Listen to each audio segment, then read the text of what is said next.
Alors voilà, la fourche est là, toute montée, les spies, cache-poussière, tout ça c'est neuf.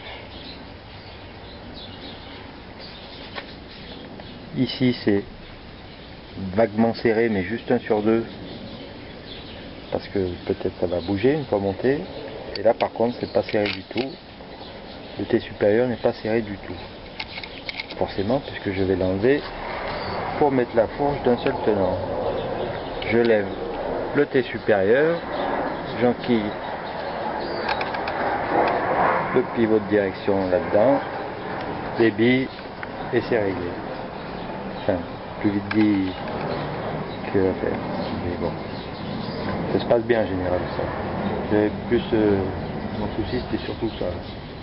Bon, puis il restera tout le moteur après quand même. Hein. Et les roues. Et puis. Donc, à tout de suite pour le montage.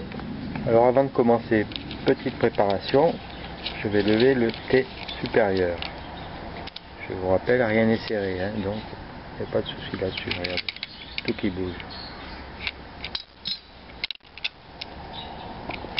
Et voilà, c'est trop malin Robert. Il faut les 2 mains. Là j'y crois pas. Là, ça rentre tout seul d'habitude. Bon allez, je suis obligé de prendre les 2 mains. Bon ben, ça sort tout seul avec les 2 mains. L'important c'est de tirer symétriquement de chaque côté, sinon ça se met en travers et c'est impossible. L'écrou. Là je vais en mettre un autre parce que lui il est vraiment dans un état qu'on se demande lequel d'ailleurs. Enfin, je sais pas ce qu'il a eu, mais il est pas beau. Le cache, j'en ai un autre aussi. Et la cuvette. Il y a un peu des gris là. J'en ai une autre, je regarderai l'état où elle est. Il faut que ça soit nickel à l'intérieur du passage des billes. Là. Bon, ça irait, hein, mais bon, je regarderai l'autre, voir dans l'état où elle est. Et donc, je me propose d'enquiller ça directement en dessous. Et ça doit le faire. Bon, c'est bon, j'ai, hein, l'écrou est bien moins abîmé. La cuvette, regardez celle de gauche là. Toute marquée sur le passage de billes, tout est caillé même. Celle-là, ça n'a rien à voir. Ça c'est bon. Voilà, je vais prendre ce jeu-là. Alors les coups, parce que j'en ai un autre. Ouais, les coups, ça va de toute façon, ça va toujours ça. Vous allez voir, l'autre il est pas loin. Il est là. Au soleil. Celui de gauche il n'est pas nettoyé. Hein. C'est les marques que je regarde. S'il a été mal démonté ou à la pince ou je sais pas quoi. Non, les écrous, ça ira. Alors, petite préparation supplémentaire. J'ai graissé la cuvette inférieure. Là j'ai graissé tout l'axe, mais bon, ça sert à rien. Hein. C'est juste pour éviter la corrosion.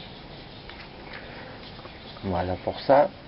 Ensuite, j'ai graissé la cuvette inférieure oui, c'est le roulement, si on peut dire, supérieur. Et j'ai graissé la cuvette supérieure de l'inférieur. Ça vous plaît ça? Bon, je le fais maintenant parce que tout à l'heure je pourrais pas le faire de toute façon.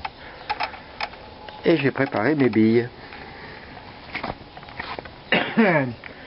Alors 22 billes les petites qui vont en haut, 19 billes les grosses qui vont en bas. D'ailleurs vous verrez que la graisse ça sert aussi pour les billes, à éviter de les perdre. Et celles-là de billes, les petites, ce sont celles qui vont aussi sur la tige d'embrayage. Si des fois vous la perdez, ce sont les mêmes. Ben voilà, il n'y a plus qu'à monter. Alors tout d'abord un plan général. Pour vous montrer, remarquez c'est plus facile s'il n'y a que le T. Hein. Moi j'ai laissé les trop parce que j'aime bien comme ça. Ensuite je mets une cale. Là, par exemple. Ici on peut déjà mettre les billes, mais je voudrais vous montrer un truc qu'on peut faire avec le truc hydraulique. Alors je vérifie là-haut.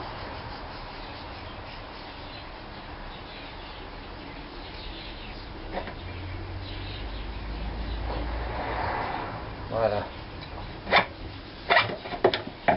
Je vais laisser dépasser, histoire de positionner les billes. En fait j'ai juste baissé avec la pédale.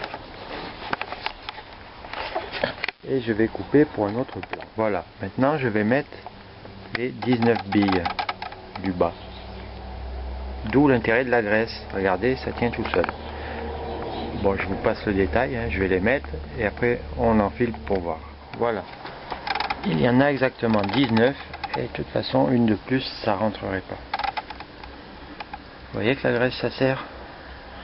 Puis de toute façon, même s'il y en a trop, vous inquiétez pas, au serrage, à l'emboîtement même d'ailleurs, tout le surplus va sortir. Ensuite je vais baisser encore un peu le cric pour plaquer le T inférieur à la colonne. Et voilà qui est fait. Bon, c'est vrai, je suis obligé chaque fois d'aller de l'autre côté parce que la pédale est de l'autre côté. Alors maintenant, eh ben, pareil, dans la graisse que j'ai préparée tout à l'heure, je positionne les 21 billes, les 22 billes, les petites. Voilà, à tout à l'heure. Et voilà mes 22 billes positionnées. Très bien. Une de plus, pareil, ça rentrerait pas. Maintenant, je pose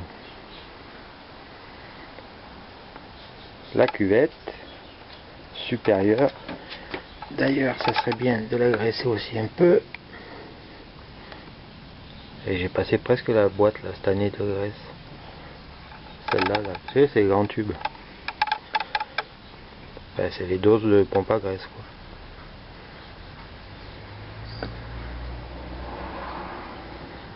Ouais, ben, Monsieur Graisse, on va m'appeler. Ça ira bien. Hop. Je pose donc la bague. Dans l'autre sens, évidemment, c'est une cuvette. Là, ça range à peu près les billes comme il faut. Voilà. Ensuite, le cache-poussière. Voilà. Et ensuite, l'écrou crénelé qui permet de régler le jeu de direction. Ce qu'on va faire. Ouais, d'accord, je l'ai mis à l'envers. Là, je vais juste serrer au contact à la main et après on vérifiera s'il y a un peu de jeu.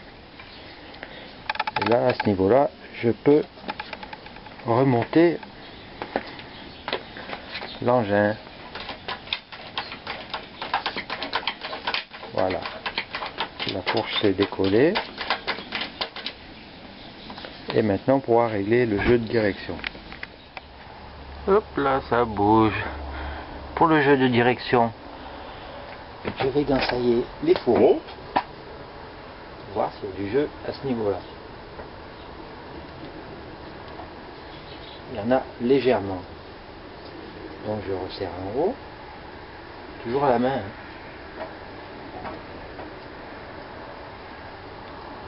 Et bien là c'est bon. Un petit coup. Je vais vérifier que ça tourne bien librement. Ça tourne très très bien. C'est assez bien la graisse. Voilà. Et maintenant, on va poser le T. Parce que le T, une fois posé sur l'écrou de réglage, et ben c'est lui qui l'empêchera de se desserrer. Puis d'autre part, ça va me permettre de régler la hauteur des tubes. Qui là, je vous rappelle, c'est au pif. Et ben voilà, je viens de poser le T supérieur. Et regardez voir ça. Un bon centimètre. Évidemment, pareil. Ah, il y a peut-être 1 millimètre de plus là-bas. Il faudra que je règle ça. Mais c'est ce qu'il faut. Il faut que le tube dépasse de 1 à 2 cm. Ça dépend comme vous êtes le mieux dessus. Et bien là, ça va bien.